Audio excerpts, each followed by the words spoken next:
Assalamualaikum dan salam sejahtera. Jom belajar Sains Tingkatan 3 bersama dengan Cikgu Norsyah. Hari ini kita akan belajar bab 4 dengan tajuk Kereaktifan Logam. Kita akan fokus subtopik 4.3 iaitu pengekstrakan logam daripada bijihnya.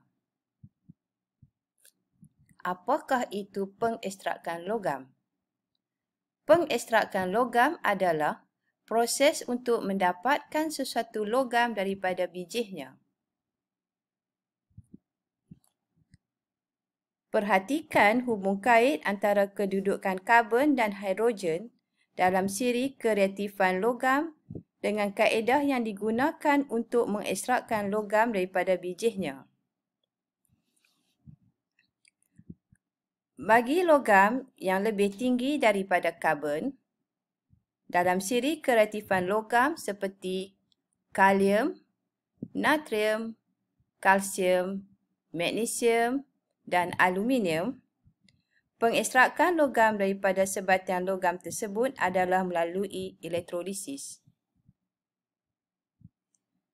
Bagi logam yang lebih rendah daripada karbon, dalam siri kereaktifan logam seperti zinc, ferrum dan stannum ataupun timah, pengekstrakan logam daripada bijih logam tersebut adalah melalui penurunan oksida logam tersebut dengan karbon. Pengekstrakan logam seperti kuprum dan merkuri dilakukan melalui pemanasan terus sebatian logam tersebut. Bagi argentum dan aurum ataupun emas, wujud dalam bentuk unsur dalam kerak bumi.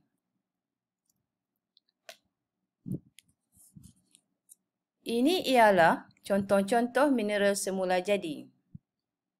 Seperti boksit, jenis mineral ialah bijih aluminium. Kandungan mineral adalah aluminium oksida. Unsur-unsur dalam mineral adalah aluminium dan oksigen. Logam yang diperolehi adalah aluminium. Cassiterite. Jenis bijih adalah bijih timah. Kandungan mineral adalah timah oksida. Unsur-unsur dalam mineral adalah timah dan oksigen. Logam yang diperolehi ialah timah. Hematite. Jenis bijih ialah bijih besi. Kandungan mineral ialah besi oksida. Unsur-unsur dalam mineral adalah besi dan oksigen. Logam yang diperolehi ialah besi. Magnesit. Jenis bijih ialah bijih magnesium. Kandungan mineral adalah magnesium karbonat. Unsur-unsur dalam mineral adalah magnesium, karbon dan oksigen. Logam yang diperolehi ialah magnesium. Malachite. Jenis bijih ialah bijih kuprum. Kandungan mineral ialah kuprum karbonat.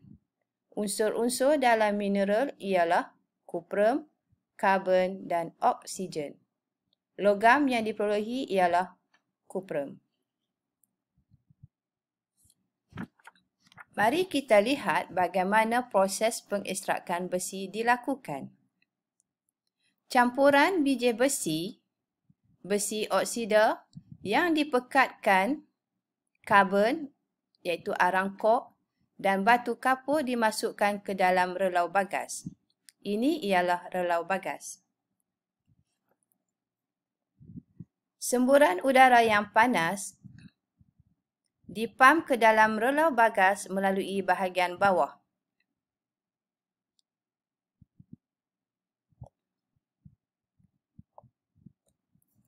Tindak balas yang berlaku di dalam relau bagas pada suhu yang tinggi. Pertama, kita lihat kepada penghasilan ferrum.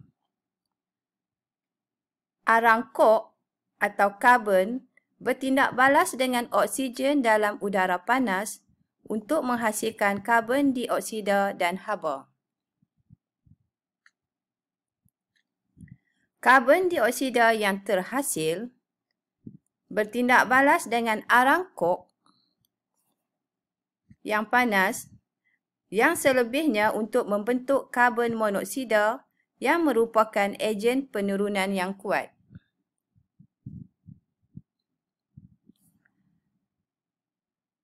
Karbon monoksida dan karbon menurunkan oksida besi kepada besi.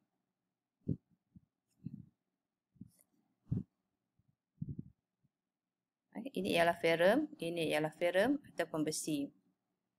Kemudian kita lihat bagaimana penghasilan sangga. Batu kapur atau kalsium karbonat terurai untuk membentuk kalsium oksida dan karbon dioksida. Kalsium oksida bertindak balas dengan benda asing seperti pasir atau silikon dioksida dalam biji besi untuk membentuk sangga atau kalsium silikat.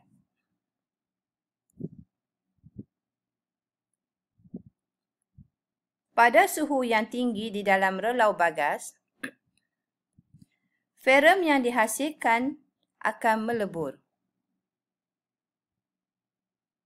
Leburan ferrum ini mengalir ke bahagian bawah relau.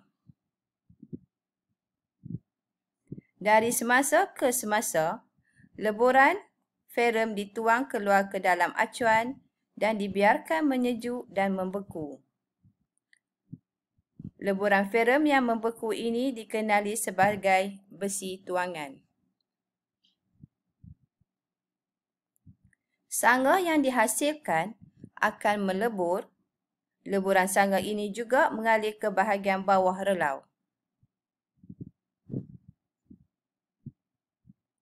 Oleh sebab leburan sangga adalah kurang tumpat daripada leburan ferrum, sangga terapung di atas leburan ferrum.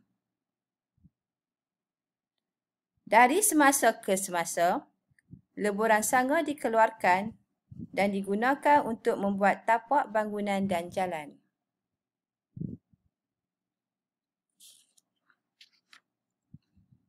Mari kita lihat beberapa isu tentang pelumbungan di Malaysia. Yang pertama, berlakunya pencemaran udara akibat pembakaran bahan api. Kedua, pemusnahan habitat akibat pembinaan lombong. Ketiga, pencemaran air akibat pembersihan biji. Keempat, hakisan tanah akibat penggalian biji. Kelima, pencemaran bunyi oleh jentera pelumbungan. Dan yang akhir sekali ialah penggunaan tenaga elektrik yang banyak.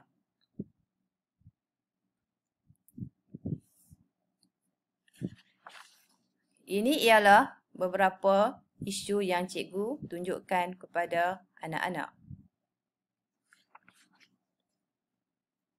Bagaimana kita menangani isu pelumbungan di Malaysia? Pertama, kita menghadkan pelumbungan secara terbuka. Kedua, mengecilkan kawasan pelumbungan untuk mengelakkan kepupusan habitat. Ketiga, memisahkan penempatan komuniti dengan kawasan pelumbungan. Keempat, pelumbungan yang mampan untuk mengelakkan masalah kesihatan. Kelima, menguatkuasakan undang-undang untuk mengawal pencemaran. Dan yang akhir sekali ialah penggunaan tenaga elektrik yang berkesan dan efisien. Sekian, terima kasih untuk pembelajaran kita pada hari ini.